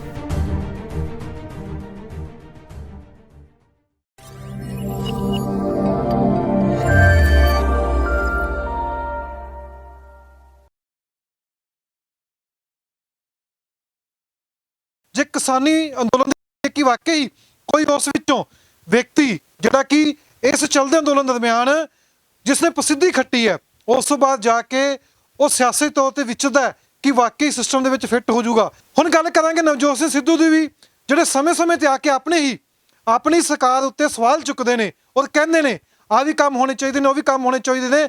ਪਰ ਜਦੋਂ ਇੱਕ ਸਵਾਲ ਕੀਤਾ ਜਾਂਦਾ ਵੀ ਚੰਨੇ ਵੀ ਤੁਹਾਡੇ ਕਹਿਣ ਤੇ ਲਗਾਏ ਗਏ ਸੀ, ਤਾਂ ਨਵਜੋਤ ਸਿੰਘ ਸਿੱਧੂ ਸਾਫ਼ ਇਨਕਾਰ ਕਰ ਦਿੰਦੇ ਨੇ। ਸਿਆਸਤ ਕਿਹੜੇ ਪਾਸੇ ਜਾਂਦੀ ਪਈ ਹੈ ਕਿ ਵਾਕਈ ਸਿਆਸਤ ਦੇ ਵਿੱਚ ਜਾਂ ਸਿਆਸਤ ਪਰਦੇ ਪਿੱਛੇ ਕੁਝ ਹੋਰ ਹੁੰਦੀ ਹੈ। ਸਾਡੇ ਨਾਲ ਮੌਜੂਦ ਨੇ ਮਾਲਵਿੰਦਰ ਸਿੰਘ ਮਾਲੀ। ਸ਼ੁਰੂਆਤ ਕਰਾਂਗੇ ਕਿਸਾਨੀ ਅੰਦੋਲਨ ਤੋਂ। ਕੋਈ ਵੀ ਚਿਹਰਾ ਕਿਸਾਨੀ ਅੰਦੋਲਨ ਨਾਲ ਲੱਗ ਕੇ ਜਿਨ੍ਹਾਂ ਨੇ ਸਪੀਚਾਂ ਦਿੱਤੀਆਂ ਨੇ, ਜਿਨ੍ਹਾਂ ਨੇ ਕਿਸਾਨਾਂ ਦੇ ਕਾਲੇ ਕਾਨੂੰਨ ਰੱਦ ਕਰਵਾ ਕੇ ਉਹ ਬੋਰਡ ਚੱਕੇ ਨੇ, ਜੇ ਕੱਲ੍ਹ ਨੂੰ ਸਿਆਸੀ ਤੌਰ ਤੇ ਹੋ ਜਾਂਦਾ ਕਿ ਵਾਕਈ ਲੋਕ ਉਸ ਨੂੰ ਐਕਸੈਪਟ ਕਰ ਲੈਣਗੇ? ਇਹ ਸਭ ਤੋਂ ਵੱਡਾ ਤੇ ਅਹਿਮ ਸਵਾਲ ਹੈ। ਗੁਰਨਾਮ ਸਿੰਘ ਚੜੂਣੀ ਇਸੇ ਸਿਆਸਤ ਦਾ ਹੁਣ ਹਿੱਸਾ ਬਣਨ ਜਾ ਰਹੇ ਨੇ। ਸਾਡੇ ਨਾਲ ਮੌਜੂਦ ਨੇ ਮਾਲਵਿੰਦਰ ਸਿੰਘ ਮਾਲੀ, ਆਪਾਂ ਉਹਨਾਂ ਨਾਲ ਗੱਲਬਾਤ ਕਰਾਂਗੇ। ਸਰ ਬਹੁਤ ਸਵਾਗਤ ਹੈ ਪੰਜਾਬ ਨਿਊਜ਼। ਸਤਿ ਸ਼੍ਰੀ ਅਕਾਲ ਜੀ। ਸਰ ਮੈਂ ਪਹਿਲਾਂ ਇਹ ਸਵਾਲ ਹੈ ਕਿ ਕਿਸਾਨੀ ਅੰਦੋਲਨ ਦੀ ਗੱਲ ਕਰੀਏ, ਹੁਣ ਗੁਰਨਾਮ ਸਿੰਘ ਚੜੂਣੀ ਵਿੱਚੋਂ ਜ਼ਿਕਰ ਚੱਲ ਗਿਆ ਸੋਨੀਆ ਮਾਨ ਦਾ ਵੀ ਹੁਣ ਉਹ ਸਿਆਸੀ ਤੌਰ ਤੇ ਜਾਣਗੇ, ਪਰ ਉਹਨਾਂ ਨੇ ਸਪਸ਼ਟ ਕਰਤਾ ਵੀ ਇੱਕ ਅਫਵਾਹ ਫੈਲਾਈ ਗਈ ਸੀ ਸੋਸ਼ਲ ਮੀਡੀਆ ਉੱਤੇ, ਉਹ ਸਿਆਸੀ ਪਾਸੋਂ ਕਿਸੇ ਵੀ ਪਾਰਟੀ ਨਾਲ ਨਹੀਂ ਜਾ ਰਹੇ। ਕਿ ਸੰਯੁਕਤ ਕਿਸਾਨ ਮੋਰਚੇ ਤੋਂ ਸਟੇਜ ਉੱਤੋਂ ਜਿਨ੍ਹਾਂ ਨੇ ਕਾਲੇ ਕਾਨੂੰਨ ਦੀਆਂ ਫੱਟੀਆਂ ਪਕੜੀਆਂ ਹੋਈਆਂ ਸੀ, ਜੇ ਕੱਲ੍ਹ ਨੂੰ ਸਿਆਸਤ ਵਿੱਚ ਚਲੇ ਜਾਂਦੇ ਨੇ ਕਿ ਲੋਕ ਐਕਸੈਪਟ ਕਰ ਲੈਣਗੇ ਕਿ ਵਾਕਈ ਸਿਸਟਮ ਵਿੱਚ ਜਾ ਕੇ ਸਿਸਟਮ ਨੂੰ ਬਦਲਿਆ ਜਾ ਸਕਦਾ ਹੈ? ਦੇਖੋ, ਪਹਿਲੀ ਗੱਲ ਤਾਂ ਸਮਝਣ ਦੀ ਲੋੜ ਆ, ਇਹ ਕਿਸਾਨ ਅੰਦੋਲਨ ਇੱਕ ਸਿਆਸੀ ਅੰਦੋਲਨ, ਇਹ ਸ਼ੁਰੂ ਤੋਂ ਸਿਆਸੀ ਸੀ, ਅੱਜ ਵੀ ਸਿਆਸੀ ਆ। ਇਹਦਾ ਘੇਰਾ ਵੱਖਰਾ ਹੋ ਸਕਦਾ ਕਿਉਂਕਿ 3 ਖੇਤੀ ਕਾਨੂੰਨ ਕੀ ਨੇ ਜੀ? 3 ਖੇਤੀ ਕਾਨੂੰਨ ਨੇ ਖੇਤੀ ਦੇ ਅਧਿਕਾਰਾਂ ਦਾ ਇਹ ਸਾਰੀਆਂ ਤਾਕਤਾਂ ਕੇਂਦਰ ਦੇ ਹੱਥ ਦੇ ਵਿੱਚ ਲੈਣਾ ਤੇ ਜੋ ਉਹਨਾਂ ਨੂੰ ਲਾਗੂ ਕਰਨਾ ਖੇਤੀ ਖੇਤਰ ਨੂੰ ਕਾਰਪੋਰੇਟ ਦੇ ਹੱਥਾਂ 'ਚ ਸੌਂਪਣਾ। ਕੱਲਾ ਖੇਤੀ ਖੇਤਰ ਨੂੰ ਨਹੀਂ, ਖੇਤੀ ਤੋਂ ਜਿਹੜੀਆਂ ਵਸਤਾਂ ਉਪਜਦੀਆਂ ਨੇ ਜਾਂ ਉਹ ਤੋਂ ਚੀਜ਼ਾਂ ਬਣ ਕੇ ਮਾਰਕੀਟ 'ਚ ਜਾਂਦੀਆਂ ਨੇ, ਰਿਟੇਲ ਮਾਰਕੀਟ ਤੇ ਕਬਜ਼ਾ ਕਰਨਾ। ਇਹਦੇ ਖਿਲਾਫ ਸੀ ਇਹ ਅੰਦੋਲਨ। ਇੱਕ ਸਿਆਸੀ ਅੰਦੋਲਨ ਸੀ ਜਿਹੜਾ ਤੁਰਿਆ ਕਿੱਥੋਂ, ਇਹ ਨਹੀਂ ਸੀ ਵੀ ਸ਼ੁਰੂ ਤੋਂ ਇਹੀ ਸੋਚ ਕੇ ਚੱਲੇ ਸੀ ਵੀ ਇਹੀ ਆ। ਸ਼ੁਰੂ ਤੋਂ ਤਾਂ ਇਹ ਕਹਿੰਦੇ ਸੀ ਨਾ ਜੀ ਵੀ ਜਿਹੜਾ ਕਾਨੂੰਨ ਤੁਸੀਂ ਬਣਾਇਆ ਉਹਦੇ ਹੇਠਾਂ ਇੱਕ ਲਾਈਨ ਪਾ ਦਿਓ ਵੀ MSP ਪਹਿਲਾਂ ਵਾਂਗੂ ਜਾਰੀ ਰਹੂਗੀ। ਪਰ ਕਿਉਂਕਿ ਮਸਲਾ ਵੱਡਾ ਸੀ, ਦੋਹੇ ਧਿਰਾਂ ਸੀ ਜਿਹੜੀਆਂ ਲੜਾਈ ਦੇ ਮੈਦਾਨ 'ਚ ਜਦੋਂ ਅੜਫਸ ਹੋਇਆ, ਗੱਲ ਨਿੱਤਰੇ ਆਈ ਵੀ 2 ਧਿਰਾਂ ਦੀ ਲੜਾਈ ਆ। ਇੱਕ ਤਾਕਤਾਂ ਦਾ ਕੇਂਦਰੀਕਰਨ ਕਰਨਾ ਚਾਹੁੰਦੀਆਂ, ਇੱਕ ਤਾਕਤਾਂ ਦਾ ਵਿਕੇਂਦਰੀਕਰਨ ਕਰਨਾ ਚਾਹੁੰਦੀਆਂ। ਕਿਉਂਕਿ ਜਿਹੜਾ ਭਾਰਤ ਆ ਇਹ ਕਈ ਦੇਸ਼ਾਂ ਦਾ ਦੇਸ਼ ਆ। India is a union of states. ਕੇਂਦਰ ਸਰਕਾਰ ਪਹਿਲਾਂ ਨਹੀਂ ਕਹਿੰਦੇ ਹੁੰਦੇ ਸੀ, ਯੂਨੀਅਨ ਗਵਰਨਮੈਂਟ ਕਹਿੰਦੇ ਹੁੰਦੇ ਸੀ, ਇਹਨੂੰ ਸੰਘੀ ਸਰਕਾਰ ਕਹਿੰਦੇ ਹੁੰਦੇ ਸੀ। ਜਿਉਂ-ਜਿਉਂ ਫੈਡਰਲ ਅੰਸ਼ ਖਤਮ ਕੀਤੇ ਸੰਵਿਧਾਨ 'ਚੋਂ, ਤਾਕਤਾਂ ਦਾ ਕੇਂਦਰੀਕਰਨ ਹੋ ਗਿਆ, ਸੈਂਟਰਲ ਗਵਰਨਮੈਂਟ ਬਣ ਗਈ ਇਹ ਯੂਨੀਅਨ ਗਵਰਨਮੈਂਟ ਤੋਂ। ਸੋ ਹੁਣ ਕਿੱਥੇ ਆ ਕੇ ਗੱਲ ਖੜ ਗਈ? ਇਹ ਸੰਵਿਧਾਨ ਦੀ ਉਲੰਘਣਾ ਨੇ 3 ਕਾਨੂੰਨ। ਫੈਡਰਲ ਢਾਂਚੇ ਤੇ ਹਮਲਾ ਨੇ, ਰਾਜਾਂ ਦੇ ਅਧਿਕਾਰਾਂ ਤੇ ਹਮਲਾ ਨੇ। ਕੇਂਦਰ ਸਰਕਾਰ ਨੂੰ ਇਹ ਕਾਨੂੰਨ ਬਣਾਉਣ ਦਾ ਕੋਈ ਹੱਕ ਨਹੀਂ। ਇਹ ਸਿੱਧੀ ਸਿਆਸੀ ਲੜਾਈ ਆ। ਜਦੋਂ ਸਾਰੇ ਕਾਸੇ ਦੇ ਬਾਵਜੂਦ ਕੇਂਦਰ ਸਰਕਾਰ ਨੇ ਅਣਗੌਲਿਆਂ ਕੀਤਾ, ਗੱਲ ਨਾ ਸੁਣੀ, ਤਾਂ ਕਿਸਾਨ ਅੰਦੋਲਨ ਨੇ ਇੱਕ ਸਿਆਸੀ ਫੈਸਲਾ ਹੋਰ ਲਿਆ ਆਪਦੇ ਸਿਆਸੀ ਅੰਦੋਲਨ ਨੂੰ ਬਲ ਬਖਸ਼ਣ ਲਈ, ਵੋਟ ਦੀ ਚੋਟ। ਕਿ ਜਿਹੜੇ ਸਾਡੀਆਂ ਵੋਟਾਂ ਲੈ ਕੇ ਸੱਤਾ 'ਚ ਬੈਠੇ ਨੇ, ਸਾਡੀ ਗੱਲ ਨਹੀਂ ਸੁਣ ਰਹੇ, ਜਵਾਬਦੇਹ ਨਹੀਂ ਹੋ ਰਹੇ ਸਾਨੂੰ, ਉਹਨਾਂ ਨੂੰ ਸੱਤਾ ਤੋਂ ਲਾਉਣ ਲਈ ਵੋਟ ਦੀ ਚੋਟ ਜ਼ਰੂਰੀ ਆ। ਉਹਨਾਂ ਨੇ ਕਿਹਾ ਭਾਰਤੀ ਜਨਤਾ ਪਾਰਟੀ ਤੇ ਉਹਨਾਂ ਦੇ ਸਹਿਯੋਗੀ ਆ, ਉਹਨਾਂ ਨੂੰ ਹਰਾਓ। ਕਿਉਂਕਿ ਇੱਕ ਫਾਸ਼ੀਵਾਦ ਉੱਭਰ ਰਿਹਾ, ਫਾਸ਼ੀਵਾਦ ਉਹ ਆ ਰਿਹਾ ਸੀ ਹਿੰਦੂ ਮੁਸਲਿਮ ਕਾਰਡ ਦੇ ਨਾਲ। ਇਸ ਕਰਕੇ ਇਹੋ ਜਿਹੇ ਮੌਕੇ ਜਿਹੜੀਆਂ ਦੂਜੀ ਵਿਰੋਧੀ ਪਾਰਟੀਆਂ ਚਾਹੇ ਤੁਹਾਡੇ ਨਾਲ ਸਹਿਮਤ ਨਹੀਂ, ਉਹਨਾਂ ਪ੍ਰਤੀ ਨਰਮੀ ਦਿਖਾਉਣਾ ਜ਼ਰੂਰੀ ਹੋ ਜਾਂਦਾ। ਜਿਹੜਾ ਕਿਸਾਨ ਅੰਦੋਲਨ ਨੇ ਬਿਲਕੁਲ ਸਹੀ ਫੈਸਲਾ ਲਿਆ। ਹੁਣ ਸਿਆਸਤ ਬਦਲ ਰਿਹਾ, ਅੰਦੋਲਨ ਇਹ ਕਹਿ ਰਿਹਾ ਸਿਆਸਤ ਬਦਲੋ, ਵੋਟ ਦੀ ਚੋਟ ਮਾਰੋ, ਸਿਆਸਤ ਬਦਲੋ। ਇਹ ਸਿਆਸੀ ਲੜਾਈ ਬਣ ਗਈ। ਇਸ ਕਰਕੇ ਇਹ ਕਿਸਾਨ ਅੰਦੋਲਨ ਫੈਸਲਾ ਇਹਨੇ ਲੈ ਲਿਆ, ਇੱਕ ਅਸੀਂ ਸਿਆਸਤ ਬਦਲਣੀ ਆ। ਜਿਹੜੇ ਆਹ ਸਿਆਸਤ ਵਾਲੇ ਨੇ ਇਹਨਾਂ ਨੂੰ ਸਿਆਸਤ ਤੋਂ ਬਾਹਰ ਭਜਾਉਣਾ। ਹੁਣ ਇਹ ਭਜਾਉਣਾ ਕਿਵੇਂ ਆ? ਜਦੋਂ ਤੁਸੀਂ ਫੈਡਰਲ ਢਾਂਚੇ ਦੀ ਗੱਲ ਕਰਦੇ ਹੋ, ਮੁਲਕ ਦੀ ਹਾਲਤ ਹੋਰ ਆ, ਪੰਜਾਬ ਦੀ ਹਾਲਤ ਹੋਰ ਆ। ਮੁਲਕ ਦੇ ਵਿੱਚ ਤਾਂ ਗੱਲ ਫਿੱਟ ਆ ਵੀ ਭਾਜਪਾ ਨੂੰ ਭਜਾਓ, ਬਾਕੀ ਜਿਹੜੀ ਮਰਜ਼ੀ ਆ ਜੇ। ਜਿਹੜਾ ਪੰਜਾਬ ਆ ਉੱਥੇ ਭਾਜਪਾ ਨੂੰ ਹਰਾਓ, ਬਾਕੀ ਜਿਹੜੀ ਮਰਜ਼ੀ ਆਵੇ, ਫਿੱਟ ਨਹੀਂ ਆਉਂਦਾ। ਕਿਉਂਕਿ ਪੰਜਾਬ 'ਚ ਰਾਜ ਤਾਂ ਅਕਾਲੀਆਂ ਤੇ ਕਾਂਗਰਸ ਦਾ ਰਿਹਾ ਨਾ ਜੀ। ਇਸ ਕਰਕੇ ਵੋਟ ਦੀ ਚੋਟ ਦਾ ਇੱਥੇ ਕੀ ਸਿਆਸੀ ਅਰਥ ਬਣਦਾ? ਇੱਥੇ ਸੰਯੁਕਤ ਕਿਸਾਨ ਮੋਰਚਾ ਫਸਿਆ ਹੋਇਆ ਦੁਬਿਧਾ 'ਚ। ਇੱਕ ਤਾਂ ਪੰਜਾਬ ਦੇ ਕਿਸਾਨ ਅੰਦੋਲਨ ਦੀ ਬੁਨਿਆਦੀ ਕਮਜ਼ੋਰੀ ਇਹ ਰਹੀ ਆ ਕਿ ਇਹਨੇ ਸਿਆਸੀ ਲੜਾਈ ਲੜੀ ਨਹੀਂ, ਸਿਆਸੀ ਮੁੱਦਿਆਂ ਦੇ ਲੜਾਈ ਨਹੀਂ ਲੜੀ। ਕਈ ਲੜਦੇ ਨੇ ਵਿੱਚ ਜਥੇਬੰਦੀਆਂ ਵਾਲੇ, ਕਈ ਜਥੇਬੰਦੀਆਂ ਨੇ, ਸਾਰੇ ਇਕਸਾਰ ਨਹੀਂ। 32 ਕਿਸਾਨ ਜਥੇਬੰਦੀਆਂ ਨੇ, ਉਹਨਾਂ 'ਚ ਮਤਭੇਦ ਨੇ, ਪਰ ਮੁੱਖ ਤੌਰ ਤੇ ਕਿਸਾਨ ਅੰਦੋਲਨ ਨੇ ਆਰਥਿਕ ਮੰਗਾਂ ਲਈ ਲੜਾਈ ਲੜੀ ਆ। ਕਿਸਾਨ ਅੰਦੋਲਨ ਨੇ ਕਦੇ ਇਹ ਲੜਾਈ ਨਹੀਂ ਲੜੀ ਜਿਹੜਾ ਕਰਤਾਰਪੁਰ ਲਾਂਘੇ ਤੇ ਸੰਦੇਸ਼ ਉੱਭਰਿਆ ਸੀ ਵੀ ਬਾਰਡਰ ਖੋਲੋ, ਵਪਾਰ ਖੋਲੋ। ਜਿਹੜਾ ਪਾਕਿਸਤਾਨ ਤੇ ਇੱਧਰੋਂ ਇਸ ਕਿਸਾਨ ਅੰਦੋਲਨ ਨੇ ਇੱਧਰੋਂ ਗੱਲ ਨਹੀਂ ਕੀਤੀ। ਕਿਸਾਨ ਅੰਦੋਲਨ ਦੇ ਵੱਡੇ ਹਿੱਸੇ ਨੇ ਖੇਤੀ ਸੰਕਟ ਦੇ ਵਿੱਚ, ਪਾਣੀਆਂ ਦਾ ਸੰਕਟ ਬਹੁਤ ਵੱਡਾ, ਪੰਜਾਬ ਦੇ ਪਾਣੀਆਂ ਦੀ ਮਾਲਕੀ ਦੀ ਗੱਲ, ਜਾਂ ਪਹਿਲਾਂ ਪਾਣੀਆਂ ਪੰਜਾਬ ਦੇ ਸਿੰਜਾਈ ਪ੍ਰਬੰਧ ਸੀ ਜਿਹੜਾ ਉਹ ਤਹਿਸ਼ ਨਹਿਸ਼ ਹੋ ਗਿਆ, ਉਹਦੀ ਥਾਂ ਜਿਹੜੇ ਥਰਮਲ ਗੱਡ ਤੇ ਬਿਜਲੀ ਮੋਟਰ ਲਗਾਤੀਆਂ, ਪਤਾਲ ਚੋਂ ਪਾਣੀ ਖਿੱਚ ਲਿਆ, ਉਹਨੇ ਖੇਤੀ ਸੰਕਟ 'ਚ ਬਹੁਤ ਵੱਡਾ ਰੋਲ ਨਿਭਾਇਆ। ਉਹਦੇ ਵਿੱਚੋਂ ਤੁਸੀਂ ਬਿਜਲੀ ਮੁਫਤ ਕਰਤੀ, ਪਰ ਬਾਕੀ ਖਰਚੇ ਤਾਂ ਉੱਥੇ ਖੜੇ ਨੇ ਨਾ ਜੀ ਸਾਰੇ ਕਾਸੇ ਦੇ। ਦੂਜਾ ਵੱਧ ਅਧਿਕਾਰਾਂ ਦੀ ਗੱਲ ਤੁਸੀਂ ਲੈ ਲਓ, ਇਹ ਸਿਰਫ ਆਰਥਿਕ ਮੰਗਾਂ ਲਈ ਲੜਦਾ ਰਿਹਾ। ਈਵਨ 1982 ਵੇਲੇ ਜਦੋਂ ਧਰਮ ਯੁੱਧ ਮੋਰਚਾ ਚੱਲ ਰਿਹਾ ਸੀ, 83 ਵੇਲੇ ਇਹਨਾਂ ਨੇ ਅੱਡ ਮੋਰਚਾ ਲਾਇਆ ਸੀ, ਸਾਡੀਆਂ ਫਸਲਾਂ ਦੇ ਭਾਅ ਕੀਮਤ ਸੂਚਕਾਂਕ ਨਾਲ ਜੋੜੋ, ਆਰਥਿਕ ਮਸਲਾ, ਕਿਸਾਨਾਂ ਦਾ ਆਰਥਿਕ ਮਸਲਾ ਹੱਲ ਹੋ ਜੂ, ਬਾਕੀ ਸੰਕਟ ਡਿਫਿਊਜ਼ ਹੋ ਜੂ। ਹੁਣ ਉੱਥੇ ਸਵਾਲ ਆ ਜਾਂਦਾ, ਤੁਸੀਂ ਵੋਟ ਦੀ ਚੋਟ ਕਿਹਾ, ਉਸੇ ਵੋਟ ਦੀ ਚੋਟ ਦੇ ਵਿੱਚੋਂ ਗੁਰਨਾਮ ਸਿੰਘ ਚਰੂਨੀ ਕਹਿੰਦੇ ਮੈਂ ਚੋਣਾਂ ਲੜੂੰਗਾ 117 ਸੀਟਾਂ ਦੇ ਉੱਤੇ, ਤੇ ਇਹ ਸਿਸਟਮ ਵਿੱਚ ਫਿੱਟ ਬੈਠ ਜਾਣਗੇ ਜਾਂ ਸੰਯੁਕਤ ਕਿਸਾਨ ਮੋਰਚੇ ਨਾਲ? ਕਿਉਂਕਿ ਪਹਿਲਾਂ ਵੀ ਇਹ ਸਵਾਲ ਉੱਠਦੇ ਆਏ ਨੇ ਵੀ ਅਸੀਂ ਚੋਣਾਂ ਨਹੀਂ ਲੜਨੀਆਂ, ਬਾਅਦ ਚੋਂ ਪਹਿਲਾਂ ਵੀ ਗੁਰਨਾਮ ਸਿੰਘ ਚਰੂਨੀ ਨੇ ਕਹਿਤਾ ਸੀ ਮੈਂ ਲੜੂੰਗਾ, ਫਿਰ ਮਨਾ ਕਰ ਗਏ, ਹੁਣ ਫਿਰ ਕਹਿੰਦੇ ਨੇ ਵੀ ਮੈਂ ਲੜੂੰਗਾ ਚੋਣਾਂ। ਕਿ ਵਾਕਈ ਵੋਟ ਦੀ ਚੋਟ ਨੂੰ ਪਿੱਛੇ ਰੱਖ ਕੇ ਇਹ ਪੰਜਾਬ ਵਿੱਚ ਚੋਣਾਂ ਲੜਨਗੇ, ਫਿੱਟ ਬੈਠ ਜਾਣਗੇ ਜਿਹੜੇ ਸੰਯੁਕਤ ਕਿਸਾਨ ਮੋਰਚਾ ਬੀਜੇਪੀ ਦਾ ਵਿਰੋਧ ਕਰਦੀ ਆਈ ਹੈ? ਕਿ ਹੁਣ ਇਹ ਚੋਣਾਂ ਵਿੱਚ ਜਾ ਕੇ ਲੋਕਾਂ ਨੂੰ ਜਾਂ ਲੋਕ ਇਹਨਾਂ ਨੂੰ ਐਕਸੈਪਟ ਕਰ ਲੈਣਗੇ? ਪਹਿਲੀ ਗੱਲ, ਸੰਯੁਕਤ ਕਿਸਾਨ ਮੋਰਚੇ ਦਾ ਬਹੁਤ ਸਪਸ਼ਟ ਫੈਸਲਾ, ਅਸੀਂ ਚੋਣਾਂ ਨਹੀਂ ਲੜਾਂਗੇ, ਪਰ ਅਸੀਂ ਚੋਣਾਂ 'ਚ ਦਖਲਅੰਦਾਜ਼ੀ ਦੇਵਾਂਗੇ। ਜਿਹੜੇ ਕਿਸਾਨ ਵਿਰੋਧੀ ਨੇ ਉਹਨਾਂ ਨੂੰ ਹਰਾਉਣ ਲਈ ਅਸੀਂ ਮਦਦ ਕਰਾਂਗੇ, ਇਹ ਵੀ ਅਸੀਂ ਫੈਸਲਾ। ਦੂਜੀ ਗੱਲ, ਕਿਸਾਨ ਮੋਰਚੇ ਨੇ ਇਹ ਫੈਸਲਾ ਨਹੀਂ ਕੀਤਾ ਕਿ ਅਸੀਂ ਚੋਣ ਸਿਆਸਤ ਦੇ ਵਿੱਚ ਉਤਰਾਂਗੇ ਜਾਂ ਅਸੀਂ ਇੱਕ ਸਿਆਸੀ ਧਿਰ ਬਣਾਵਾਂਗੇ। ਇਸ ਕਰਕੇ ਇਦੋਂ ਬਿਨਾਂ ਕੋਈ ਵਿਅਕਤੀਗਤ ਤੌਰ ਤੇ ਕੀ ਕਰਦਾ ਉਹਦਾ ਵਿਅਕਤੀਗਤ ਫੈਸਲਾ ਹੋ ਸਕਦਾ, ਪਰ ਕਿਸਾਨ ਅੰਦੋਲਨ ਦਾ, ਸੰਯੁਕਤ ਕਿਸਾਨ ਮੋਰਚੇ ਦਾ ਚੋਣਾਂ ਲੜਨ ਨਾਲ, ਕੋਈ ਸਿਆਸੀ ਫਰੰਟ ਬਣਾਉਣ ਨਾਲ ਹਾਲੇ ਤੱਕ ਉਹਨਾਂ ਦੀ ਕੋਈ ਸੇਧ ਨਹੀਂ, ਕੋਈ ਸੋਚ ਨਹੀਂ। ਉਹਨਾਂ ਤੇ ਪ੍ਰੈਸ਼ਰ ਬਹੁਤ ਆ ਵੀ ਪੰਜਾਬ ਦੇ ਵਿੱਚ ਜਿਹੜਾ ਕਹਿੰਦੇ ਆ ਇਹ ਮੁਲਕ ਦੀ ਸਿਆਸਤ ਨੂੰ ਬਦਲ ਰਿਹਾ ਮੋਰਚਾ, ਇਹ ਪੰਜਾਬ ਦੇ ਵਿੱਚ ਭਲਾ ਕਿਵੇਂ ਬਦਲੂ? ਤੁਸੀਂ ਰਾਹ ਦੱਸੋ। ਤੁਹਾਡੇ ਕੋਲੇ ਵੀ ਮੈਂ ਕਿਹਾ ਠੀਕ ਆ, ਕਿਸਾਨ ਜਥੇਬੰਦੀਆਂ 'ਚ ਮਤਭੇਦ ਨੇ, ਕਈ ਤਾਂ ਕਹਿੰਦੇ ਨੇ ਅਸੀਂ ਚੋਣਾਂ ਲੜਨੀਆਂ ਨਹੀਂ, ਵੋਟਾਂ ਤੋਂ ਨਾ ਝਾਕ ਕਰੋ, ਆਪਦੀ ਰਾਖੀ ਆਪ ਕਰੋ, ਕਈ ਬਾਈਕਾਟ ਕਰਦੀਆਂ ਨੇ, ਕਈ ਇਹ ਕਹਿੰਦੀਆਂ ਨੇ ਵੀ ਸਾਡੇ 'ਚ ਤਾਂ ਸਾਰੀਆਂ ਪਾਰਟੀਆਂ ਦੇ ਬੰਦੇ ਨੇ, ਅਸੀਂ ਨਹੀਂ ਕਿਸੇ ਦੀ ਇੱਕ ਦੀ ਹਮਾਇਤ ਕਰਨੀ, ਜਿਹੜਾ ਜਿਹਨੂੰ ਮਰਜ਼ੀ ਪਾਵੇ। ਪਰ ਕਿਉਂਕਿ ਹੁਣ ਬਦਲਾਅ ਦੀ ਯੁੱਗ ਆ ਰਿਹਾ, ਸਿਆਸਤ ਬਦਲਣ ਦੀ ਲੋੜ ਪੈ ਰਹੀ ਆ, ਹਿੰਦੁਸਤਾਨ 'ਚ ਸਿਆਸਤ ਬਦਲਣ ਲਈ ਸੰਯੁਕਤ ਮੋਰਚਾ ਲੜ ਰਿਹਾ। ਹੁਣ ਸਵਾਲ ਇਹ ਹੈ ਤੁਸੀਂ ਪੰਜਾਬ 'ਚ ਕੀ ਕਰੋਗੇ? ਪੰਜਾਬ ਦੇ ਵਿੱਚ ਦੋ ਗੱਲਾਂ ਕਰ ਸਕਦੇ ਨੇ ਇਹ। ਨੰਬਰ ਇੱਕ ਤਾਂ ਪੰਜਾਬ ਦੇ ਲਈ ਮੁੱਦਿਆਂ ਦਾ ਏਜੰਡਾ ਤੈਅ ਕਰ ਸਕਦੇ ਨੇ ਵੀ ਜੋ ਸਾਡੀਆਂ ਸਮੱਸਿਆਵਾਂ ਨੇ, ਚਾਹੇ ਖੇਤੀ ਮਾਡਲ ਦੀਆਂ ਨੇ, ਖੇਤੀ ਵਿਭਿੰਨਤਾ ਦੀਆਂ ਨੇ, ਇਹ ਕਣਕ ਝੋਨੇ ਤੋਂ ਬਿਨਾਂ ਬਾਕੀ ਫਸਲਾਂ ਤੇ MSP ਦੀਆਂ ਨੇ, ਜਾਂ ਉਹਨਾਂ ਦਾ ਵਪਾਰ ਦਾ ਕੋਲਡ ਚੇਨ ਉਸਾਰਨ ਦੀ ਗੱਲ ਆ। ਇਹ ਮਸਲੇ ਇਹ ਖੇਤੀ ਨਾਲ ਸੰਬੰਧਿਤ ਵੀ ਕਰ ਸਕਦੀਆਂ ਨੇ, ਸਿੱਖਿਆ ਨਾਲ ਸੰਬੰਧਿਤ ਵੀ ਕਰ ਸਕਦੀਆਂ ਨੇ, ਮਤਲਬ ਸਿਹਤ ਨਾਲ ਸੰਬੰਧਿਤ ਵੀ ਕਰ ਸਕਦੀਆਂ ਨੇ। ਬਾਈ ਜੀ, ਇੱਕ ਕਿਸਾਨ ਘਰ ਦਾ ਬੰਦਾ ਬਿਮਾਰ ਹੋ ਜੇ ਕਰਜ਼ਾ ਸਿਰ ਚੜ੍ਹਦਾ, ਤੇ ਉਹ ਕਰਜ਼ਾ ਜਿਹੜਾ ਕਈ ਜਾ ਕੇ ਖੁਦਕੁਸ਼ੀਆਂ ਦਾ ਕਾਰਨ ਬਣਦਾ। ਸੋ ਇਸ ਕਰਕੇ ਸਿਹਤ ਆ ਜਿਹੜੀ, ਇਹ ਕਿਸਾਨੀ ਦਾ, ਮਜ਼ਦੂਰਾਂ ਦਾ ਸਭ ਤੋਂ ਵੱਧ ਏਜੰਡਾ, ਤੇ ਸਿੱਖਿਆ ਵੀ ਸਭ ਤੋਂ ਵੱਧ ਏਜੰਡਾ। ਸਿੱਖਿਆ ਇੰਨੀ ਮਹਿੰਗੀ ਹੋ ਗਈ, ਤੁਹਾਨੂੰ ਪਤਾ। ਨਾਮ ਸੇ ਚਰੂਨੀ ਕਿਸ ਨਾਂ ਤੇ ਚੋਣਾਂ ਲੜਨਗੇ? ਉਹ ਤਾਂ ਖੇਤੀ, ਚਲੋ ਖੇਤੀ ਦੀ ਗੱਲ ਤਾਂ ਹੈਗੀ ਹੈ, ਖੇਤੀ ਨੂੰ ਲੈ ਕੇ ਜਾਂ ਖੇਤੀ ਇਹ ਕਾਲੇ ਕਾਨੂੰਨਾਂ ਨੂੰ ਲੈ ਕੇ ਹੁਣ ਵੀ ਚਰਚਾ ਹੁੰਦੀ ਪਈ ਵੀ ਰੱਦ ਹੋਣੇ ਚਾਹੀਦੇ ਨੇ।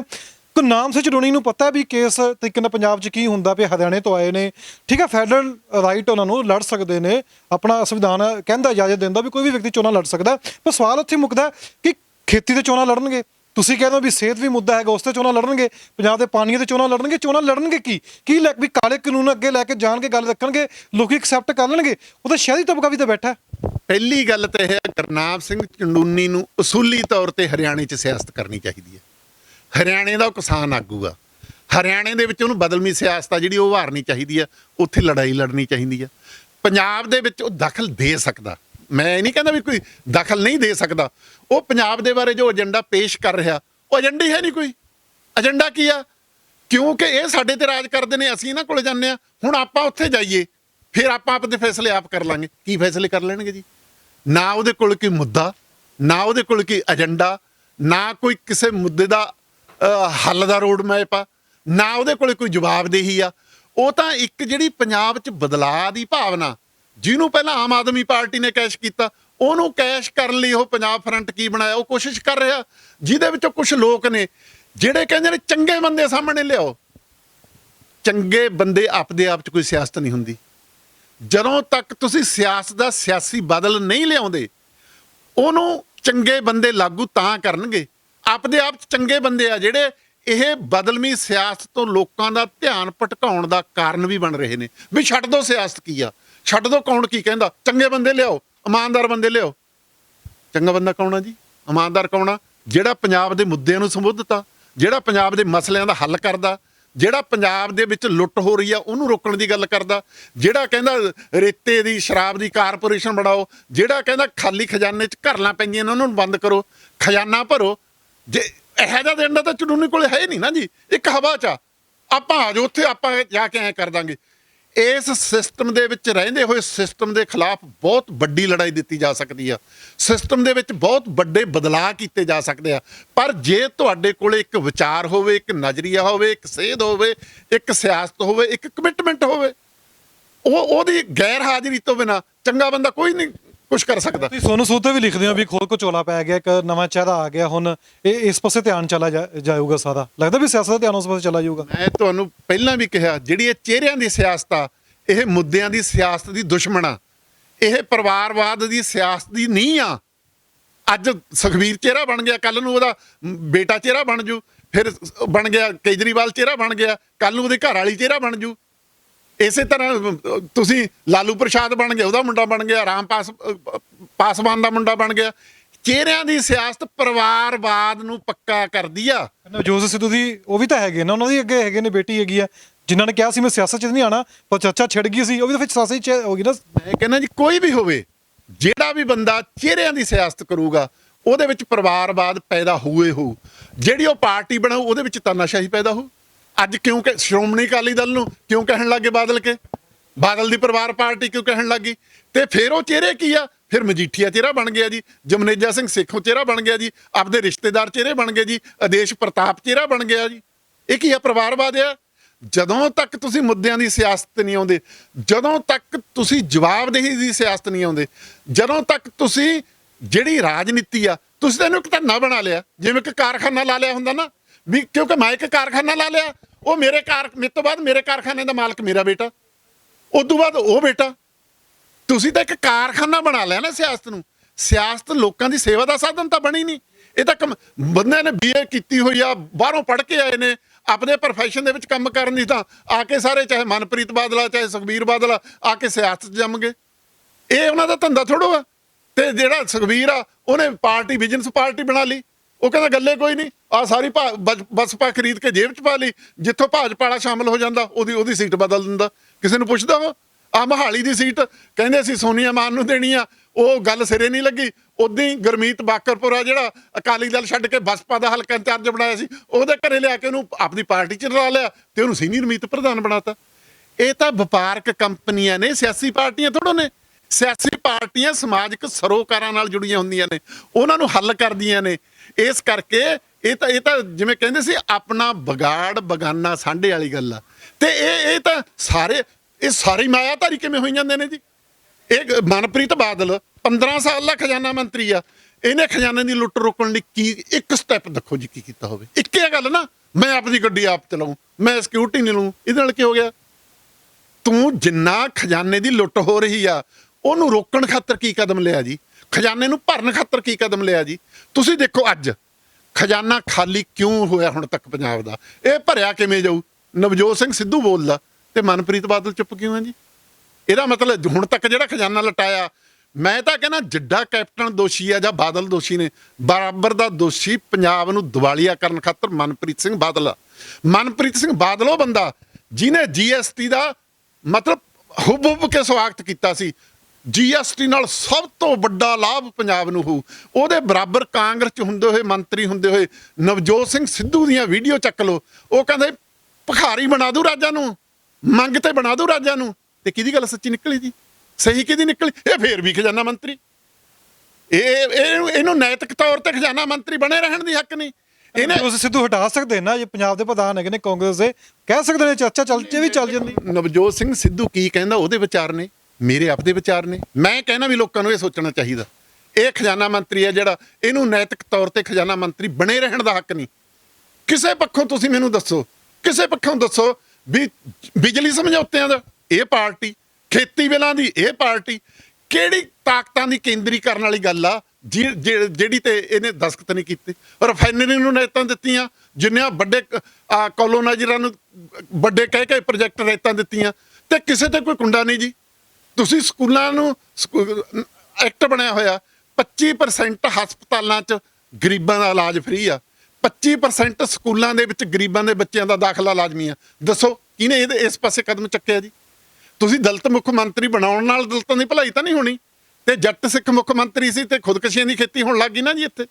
ਸੋ ਇਹ ਜਿਹੜੇ ਪੱਤੇ ਆ ਨਾ, ਜੱਟ ਸਿੱਖ ਦਲਿਤ ਜਾਂ ਡੇਰਿਆਂ ਤੇ ਜਾਣ ਦੀ ਗੱਲ, ਇਹ ਇਸੇ ਕਰਕੇ ਆ ਕਿਉਂਕਿ ਪੰਜਾਬ ਲਿਹੋਂ ਲਿਆ ਹੋਇਆ, ਮੁੱਦਿਆਂ ਦੀ ਸਿਆਸਤ ਤੋਂ ਉਖੜਿਆ ਹੋਇਆ, ਬੰਦੇ ਦਾ ਬੰਦਾ ਤੇ ਬੰਦੇ ਦਾ ਵਿਰੋਧੀ ਬਣਿਆ ਹੋਇਆ।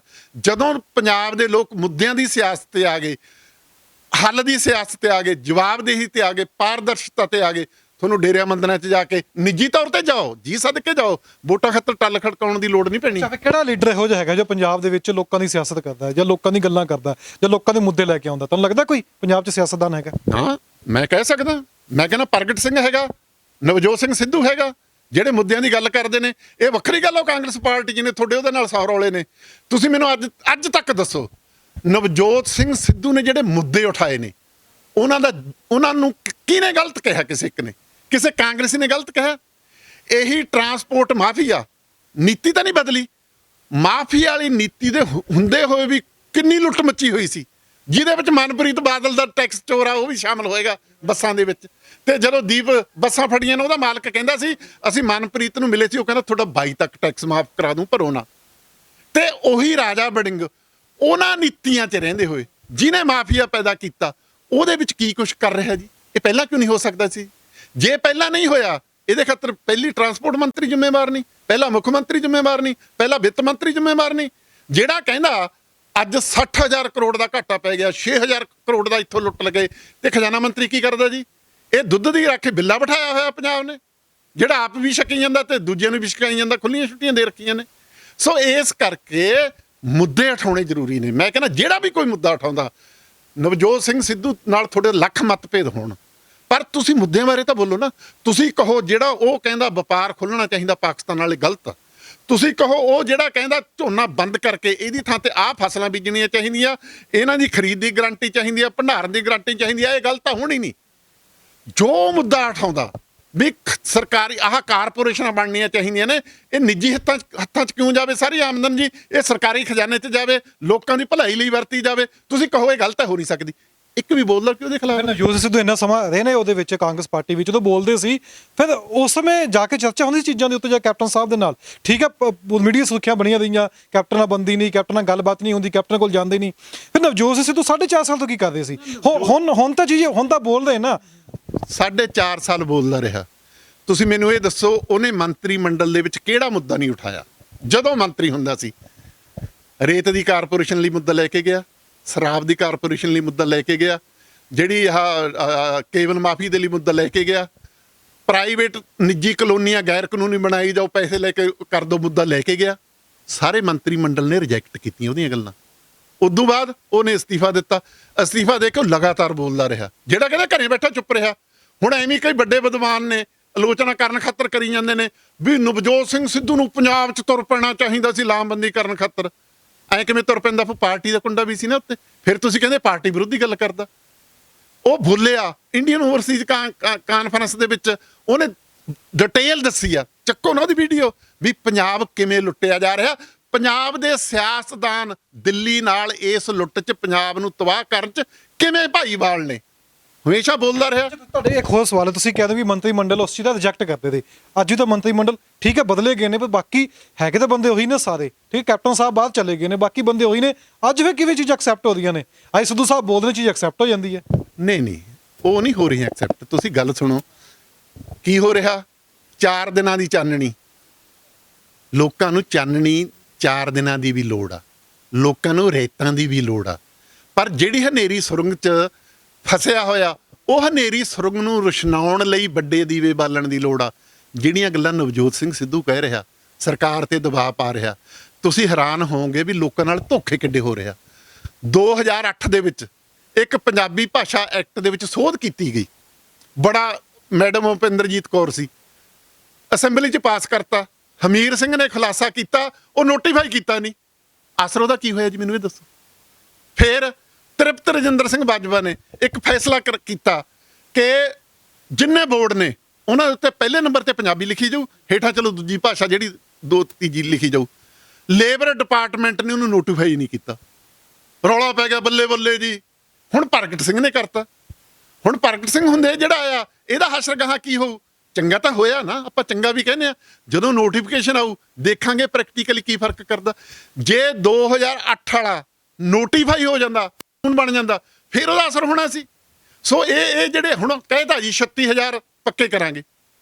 ਅੱਜ ਮੈਂ ਇੱਕ ਮੁਲਾਜ਼ਮ ਆਗੂ ਦਾ ਬਿਆਨ ਸੁਣ ਰਿਹਾ, ਉਹ ਕਹਿੰਦਾ ਜਿੰਨੀਆਂ ਸ਼ਰਤਾਂ ਇਹ 'ਚ ਲਾਈਆਂ ਨੇ 15,000 ਤੋਂ ਵੱਧ ਪੱਕਾ ਨਹੀਂ ਹੋ ਸਕਦਾ। ਜ਼ੋਰ ਲਾ ਲਓ ਜਿੰਨਾ ਮਰਜ਼ੀ, ਜੋ ਸ਼ਰਤਾਂ ਲਾਈਆਂ ਨੇ ਇਹ ਪਹਿਲਾਂ ਉਹਨਾਂ ਨੇ ਵੀ ਕੀਤਾ ਸੀ। ਸੋ ਸਾਨੂੰ ਅਸਲ ਦੇ ਵਿੱਚ ਨਾ ਜੀ ਗੱਲਾਂ ਨੂੰ ਘੋਖਣ ਦੀ, ਉਹਨਾਂ ਨੂੰ ਸਮਝਣ ਦੀ, ਸਮਝਾਉਣ ਦੀ, ਉਧਰਲੇ ਪਾਸੇ ਤੁਰਨ ਦੀ ਲੋੜ ਆ। ਜਦੋਂ ਤੱਕ ਉਹ ਨਹੀਂ ਤੁਰਦੇ ਉਹ ਲਾ ਹੋ। ਹੁਣ ਕੈਪਟਨ ਸਾਹਿਬ ਨੇ ਵੀ ਨਵੀਂ ਸਿਆਸੀ ਪਾਰਟੀ ਅਨਾਉਂਸਮੈਂਟ ਕੀਤੀ ਹੈ, ਲੱਗਦਾ ਵੀ ਕੋਈ ਐਮਐਲਏ ਜਾਂ ਐਮਪੀ ਉਹਨਾਂ ਵੱਲ ਜਾਊਗਾ? ਕਿਉਂਕਿ 4.5 ਸਾਲ ਉਹ ਵੀ ਮੁੱਖ ਮੰਤਰੀ ਰਹੇ ਨੇ, ਇਹ ਸਾਰੇ ਐਮਐਲਏ ਉਹੀ ਸੀ। ਇਹ ਮਿਨਿਸਟਰ ਵੀ ਜਿਹੜੇ ਅੱਜ ਬਣੇ ਨੇ ਪਹਿਲਾਂ ਐਮਐਲਏ ਹੁੰਦੇ ਸੀ, ਜਾਣਗੇ ਉਸ ਪਾਸੇ ਕਿ ਛੱਡਣਗੇ ਸਾਥ? ਜਾਂ ਪਤਾ ਵੀ ਸਭ ਨੂੰ ਵੀ ਹੁਣ ਜੇ ਨਵਜੋਤ ਸਿੱਧੂ ਜਾਂ ਚੰਨੀ ਸਾਹਿਬ ਨਾਲ ਚੱਲਾਂਗੇ ਤਾਂ ਹੀ ਫਾਇਦਾ, ਕੈਪਟਨ ਨਾਲ ਚੱਲਣ ਦਾ ਫਾਇਦਾ ਕੋਈ ਨਹੀਂ ਉਹਨਾਂ। ਮੈਂ ਤੁਹਾਨੂੰ ਇਹ ਦੱਸਿਆ, ਕਾਂਗਰਸ 'ਚ ਬਦਲਾਅ ਆਇਆ, 3 ਧਿਰਾਂ ਸੀ। ਇੱਕ ਤਾਂ ਸਿੱਧੂ ਸੀ ਜਿਹੜਾ ਕਹਿੰਦਾ ਨੀਤ, ਨੀਤੀ ਤੇ ਕਾਰਜਸ਼ੈਲੀ 'ਚ ਬਦਲਾਅ ਹੋਣਾ ਚਾਹੀਦਾ, ਮੁੱਦਿਆਂ ਦੀ ਜਵਾਬਦੇਹੀ ਹੋਣੀ ਚਾਹੀਦੀ ਆ। ਦੂਜੇ ਮੰਤਰੀ ਸੀ ਜਿਹੜੇ ਕਹਿੰਦੇ ਸਾਡੇ ਤਾਂ ਸਕੱਤਰ ਨਹੀਂ ਫੋਨ ਚੱਕਦਾ, ਇਹ ਤਾਂ ਸਾਰੀ ਅਫਸਰਸ਼ਾਹੀ ਨੂੰ ਆਊਟਸੋਰਸਿੰਗ ਕਰਤੀ ਸਰਕਾਰ। ਤੀਜੇ ਐਮਐਲਏ ਸੀ ਜਿਨ੍ਹਾਂ ਨੂੰ ਧਰਤੀ ਤੇ ਦਿਖਣ ਲੱਗ ਗਿਆ ਸੀ ਵੀ ਚੋਣ ਤਾਂ ਜਿੱਤੀ ਜਾਣੀ ਕੈਪਟਨ ਦੇ ਹੁੰਦੇ ਹੋਏ, ਇਹ ਬਦਲਣਾ ਚਾਹੀਦਾ। ਅੱਡ ਅੱਡ ਨਜ਼ਰੀਆਂ ਤੋਂ ਸਾਰੇ ਬਦਲ ਕੇ ਇਕੱਠੇ ਹੋ ਕੇ ਇੱਕ ਬੋਰਡ ਪੱਟਿਆ ਗਿਆ। ਪਰ ਜਿਹੜਾ ਪੈਂਤੜਾ ਕੈਪਟਨ ਲੈ ਰਿਹਾ, ਜਿਵੇਂ ਭਾਰਤੀ ਜਨਤਾ ਪਾਰਟੀ ਨਾਲ ਤਾਲਮੇਲ ਕਰਕੇ ਗੱਲ ਕਰ ਰਿਹਾ, ਕਿਸਾਨ ਅੰਦੋਲਨ ਦੀ ਗੱਲ ਕਰਕੇ ਰਿਹਾ, ਉਹਨੂੰ ਪੰਜਾਬ 'ਚ ਕੋਈ ਹੁੰਗਾਰਾ ਨਹੀਂ ਮਿਲਣਾ, ਕੋਈ ਸੰਭਾਵਨਾ ਹੈ ਨਹੀਂ। ਇਸ ਕਰਕੇ ਇਹਦੀ ਫੂਕ ਨਿਕਲ ਜਾਣੀ ਆ। ਅਲਟੀਮੇਟਲੀ ਜੋ ਮੈਨੂੰ ਲੱਗਦਾ, ਦੇਖੋ ਸਿਆਸਤ ਦੇ ਵਿੱਚ ਜੋਤਿਸ਼ ਗਲਤ ਹੁੰਦਾ, ਅੰਦਾਜ਼ੇ ਸਿਆਸਤ ਵਿੱਚ ਦੋ ਦੂਣੀ 16 ਬਣ ਜਾਂਦੇ ਆ, 5 ਜਮਾ 5 3 ਰਹਿ ਜਾਂਦੇ ਆ। ਇਹ ਸਿਆਸਤ ਇਹੀ ਜੀ ਖੇਡ ਆ, ਇਹ ਬਹੁਤ ਬਦਲਦੀ ਰਹਿੰਦੀ ਆ। ਸੋ ਇਸ ਕਰਕੇ ਇਹ ਕਹਿਣਾ ਵੀ ਉਹ ਕਿਹਦੇ ਨਾਲ ਜਾਊਗਾ, ਕਿੱਧਰ ਜਾਊਗਾ, ਪਰ ਇੱਕ ਗੱਲ ਪੱਕੀ ਆ, ਜਿਹੜਾ ਪੈਂਤੜਾ ਅੱਜ ਆ ਅਮਰਿੰਦਰ ਦਾ, ਉਹ ਆਪਦੇ ਸਿਰ 'ਚ ਸੁਆਹ ਪਾਉਣ ਵਾਲਾ। ਇਹਨੇ ਕਰਨਾ ਕੀ ਹੈ ਮੈਂ ਤੈਨੂੰ ਦੱਸਾਂ, ਇਹਨੇ ਆਪਦੀ ਬੇਟੀ ਦੀ ਟਿਕਟ ਪੱਕੀ ਕਰ ਲੈਣੀ ਆ, ਆਪਣੀ ਘਰ ਵਾਲੀ ਦੀ ਐਮਪੀ ਦੀ ਟਿਕਟ ਪੱਕੀ ਕਰ ਲੈਣੀ ਆ, ਇਹਨੇ ਮੁਟਕੀ ਮਾਰ ਕੇ ਬੈਠ ਜਾਣਾ। ਮੈਨੂੰ ਲੱਗਦਾ ਹੋਰ ਵੱਧ ਕਰਨ ਦਾ ਦਮ ਇਹ 'ਚ ਹੈ ਨਹੀਂ। ਬੀਜੇਪੀ ਦਾ ਕੀ ਵਿਚਾਰ ਹੈ? ਕਹਿੰਦੇ ਸੀ ਵੀ ਜੇ ਕਾਲੇ ਕਾਨੂੰਨ ਰੱਦ ਹੋ ਕੇ ਸੋਚਿਆ ਜਾ ਸਕਦਾ ਕਿ ਜੋ ਉਹਨਾਂ ਨੇ ਪਾਰਟੀ ਬਣਾਈ ਹੈ ਬੀਜੇਪੀ ਨਾਲ ਕੱਲ੍ਹ ਸਮਝੌਤਾ ਹੋ ਸਕਦਾ, ਪਰ ਦੂਸਰੇ ਪਾਸੇ ਵੀ ਚਰਚਾ ਛੱਡ ਜਾਂਦੀ ਹੈ ਕਿ ਕੈਪਟਨ ਸਾਹਿਬ ਕਹਿੰਦੇ ਨੇ ਕਿ ਨਹੀਂ, ਮੇਰੇ ਕਰਕੇ ਕਾਲੇ ਕਾਨੂੰਨ ਰੱਦ ਕਰੋ ਵੀ ਪੰਜਾਬ 'ਚ ਥੋੜ੍ਹਾ ਜਿਹਾ ਉਭਾਰ ਆਵੇ, ਅੱਗੇ ਚੋਣਾਂ ਨੇ। ਬੀਜੇਪੀ ਆਰਐਸਐਸ ਇੱਕ ਉਹ ਚੀਜ਼ ਹੈ ਜਿਹਦੇ ਚੱਟੇ ਹੋਏ ਦਰਖਤ ਹਰੇ ਨਹੀਂ ਹੋਏ ਮੁੜ ਕੇ। ਤੁਸੀਂ ਦੇਖੋ ਨਾ, ਉਹਨੇ ਆਪਦੇ ਕਿੰਨੇ ਮਾਰੇ ਤੇ ਬਗਾਨਿਆਂ ਨਾਲ ਸਾਂਝ ਪਾ ਕੇ ਕਿਵੇਂ ਉਹਨਾਂ ਦੇ ਜੜਾਂ 'ਚ ਉੱਤੇ। ਇਹ ਤਾਂ ਮਹਾਰਾਸ਼ਟਰ ਦੇ ਵਿੱਚੋਂ ਸ਼ਿਵ ਸੈਨਾ ਵਾਲੇ ਅੜ ਗਏ, ਬਚ ਗਏ, ਨਹੀਂ ਤਾਂ ਨਿਗਲ ਲਏ ਸੀ ਇਹਨਾਂ ਨੇ।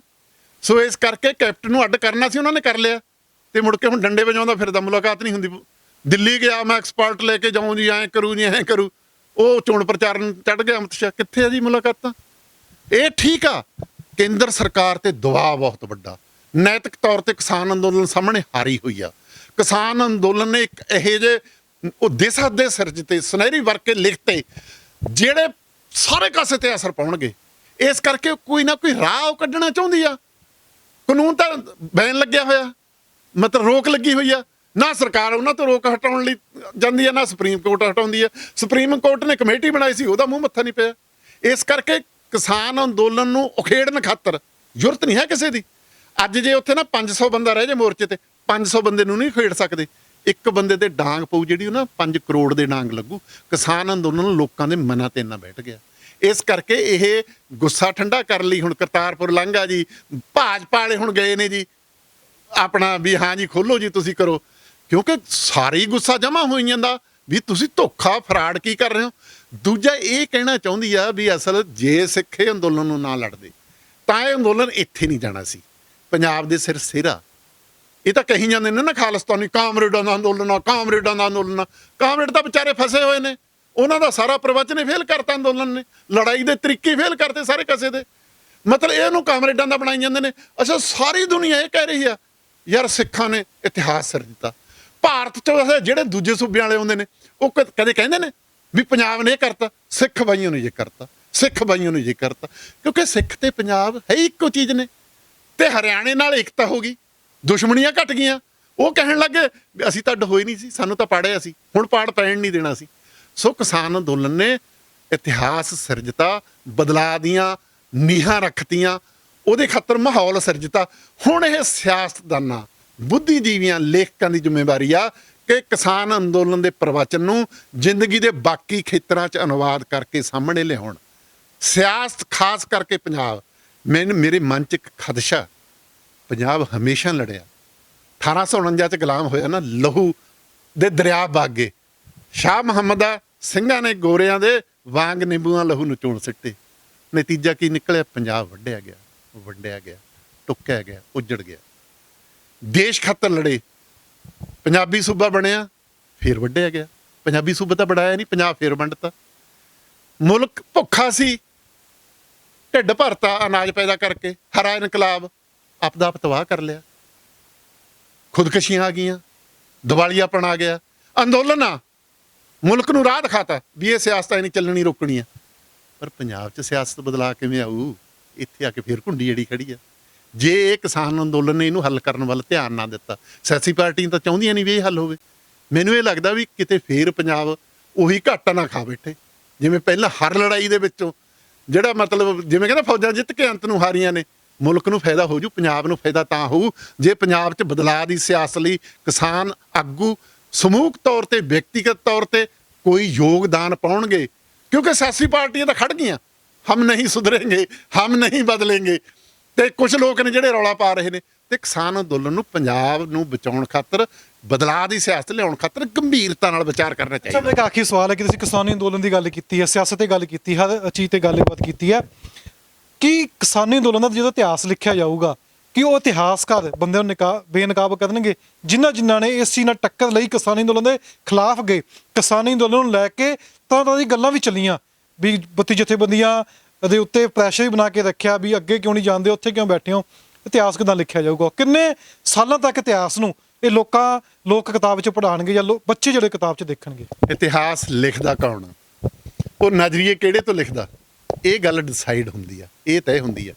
ਇੱਕ ਇਤਿਹਾਸ ਇਹਦਾ ਉਹ ਇਸ ਤਰ੍ਹਾਂ ਵੀ ਲਿਖਿਆ ਜਾਊ ਵੀ ਇਹਨਾਂ ਨੇ ਪੰਜਾਬ ਦੀ ਪੱਟੀ ਮੇਸ ਕਰਤੀ, ਇਹਨਾਂ ਨੇ ਆਏਂ ਨਹੀਂ ਕੀਤਾ, ਇਹਨਾਂ ਨੇ ਆਏਂ ਨਹੀਂ ਕੀਤਾ, ਇਹਨਾਂ ਨੇ ਆਏਂ ਨਹੀਂ ਕੀਤਾ, ਇਹ ਵੀ ਲਿਖਣਗੇ। ਇੱਕ ਇਤਿਹਾਸ ਇਹ ਵੀ ਲਿਖਣਗੇ ਵੀ ਇਹ ਕਿਸਾਨ ਅੰਦੋਲਨ ਆ, ਇਹ ਦੁਨੀਆ ਦੇ ਇਤਿਹਾਸ 'ਚ ਸੁਨਹਿਰੀ ਪੰਨੇ ਸਿਰਜ ਗਿਆ, ਭਾਰਤ ਦੇ ਇਤਿਹਾਸ ਨਵੀਆਂ ਲੀਹਾਂ ਪਾ ਗਿਆ। ਇਹਦੇ ਵਿੱਚ ਬੰਦਿਆਂ ਦਾ ਕੋਈ ਬੜਾ ਵੱਡਾ ਰੋਲ ਨਹੀਂ ਹੁੰਦਾ, ਰੋਲ ਹੁੰਦਾ ਸੋਚਾਂ ਦਾ, ਪਹੁੰਚਤੀ ਦਾ। ਬੰਦੇ 2 ਥੜਕ ਜਾਂਦੇ ਨੇ, 4 ਖੜ ਜਾਂਦੇ ਨੇ। ਇਹ ਵੱਡੇ ਅੰਦੋਲਨਾਂ 'ਚ ਹੁੰਦਾ ਰਹਿੰਦਾ।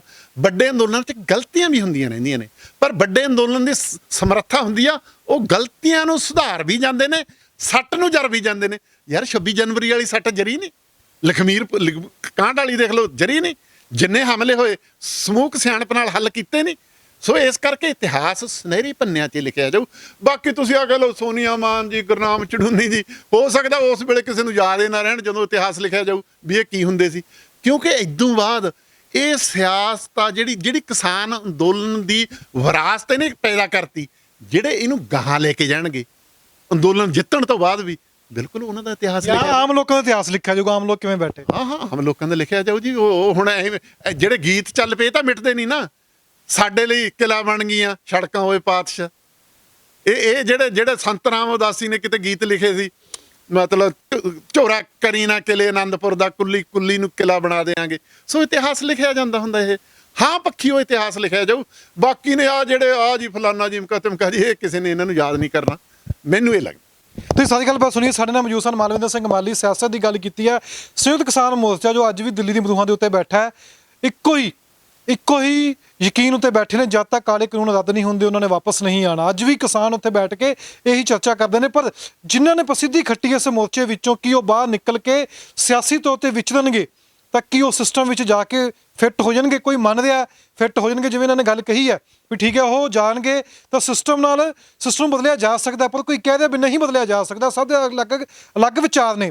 ਹੁਣ ਪੰਜਾਬ ਦੇ ਲੋਕ ਜਾਂ ਪੰਜਾਬ ਕਿਸ ਪਾਸੇ ਜਾਊਗਾ ਇਹਨਾਂ ਚੋਣਾਂ ਨੂੰ ਲੈ ਕੇ, ਕਿ ਵਾਕਈ ਇੱਕ ਸਿਆਸੀ ਪਾਰਟੀ ਜਿਹੜੀ ਉਹ ਜਿੱਤ ਜੂਗੀ, ਸੀਟਾਂ ਕੱਢ ਕੇ ਲੈ ਜੂਗੀ, ਕਿ ਗੱਠਜੋੜ ਦੀ ਸਰਕਾਰ ਬਣੂਗੀ। ਇਹ ਵੀ 2022 ਵਿੱਚ ਦੇਖਣਯੋਗ ਹੋਊਗਾ। ਔਰ ਸਵਾਲ ਅੱਜ ਵੀ ਹੋ ਰਹੇ ਨੇ ਪਿੰਡਾਂ ਵਿੱਚ, ਸ਼ਹਿਰਾਂ ਵਿੱਚ। ਜੋ ਲੀਡਰ ਨੇ ਉਹਨਾਂ ਨੂੰ ਸਵਾਲ ਹੋ ਰਹੇ ਨੇ ਕਿ ਤੁਸੀਂ ਸਾਡੇ ਲਈ ਕੀਤਾ ਕੀ ਹੈ। ਤਾਂ ਤੁਸੀਂ ਵੀ ਸਵਾਲ ਕਰ ਲਿਆ ਜੇ ਸਵਾਲ ਨਹੀਂ ਕੀਤਾ। ਅੱਜ ਵੀ ਪੰਜਾਬ ਦੀ ਨੌਜਵਾਨੀ ਮੁਹਾਲੀ ਦੇ ਵਿੱਚ ਬੈਠੀ ਹੈ ਹੱਥ ਵਿੱਚ ਡਿਗਰੀਆਂ ਫੜ ਕੇ ਵੀ ਸਾਨੂੰ ਨੌਕਰੀਆਂ ਦਿਓ। ਵਾਦੀ ਕੱਲ੍ਹ ਨੂੰ ਤੁਹਾਡੀ ਵੀ ਆ ਜਾਣੀ ਹੈ ਜੇ ਸਵਾਲ ਨਾ ਕੀਤੇ ਤਾਂ।